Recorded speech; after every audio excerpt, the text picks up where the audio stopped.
Hello' everyone, welcome to my 8 mini blog. Guys, আজি হৈছে মাৰ জন্মদিন।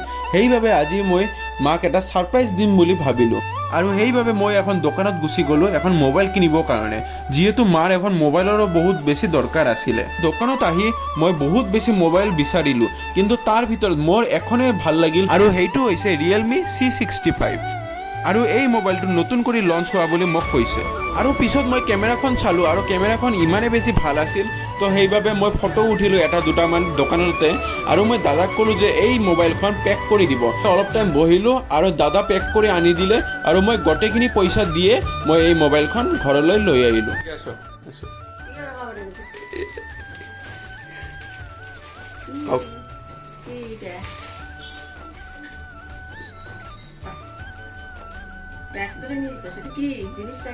খোলো। আৰু মাৰ মোবাইলখন চোৱাৰ পিছত ইমানেই বেছি ফূৰ্তি হৈছিল, কি ক'ম আৰু। এনেকুৱা কৰি ছাৰপ্ৰাইজ দিলে নিজৰো মনটো বহুত বেছি ভাল লাগে। আপোনালোকে কেতিয়াবা দি পাইছে নেকি? আপোনালোকে কমেণ্ট কৰি জনাব আৰু আপোনালোকে সকলোৱে মাক হেপী বাৰ্থডে বুলি কমেণ্টত লিখি দিব। আৰু আপোনালোকে যদি এনেকুৱা যদি নতুন যদি ধুনীয়া মিনি ব্লগ যদি চাব খোজে, আপোনালোকে মোৰ চেনেলটো ছাবস্ক্ৰাইব কৰি দিব। Thank U.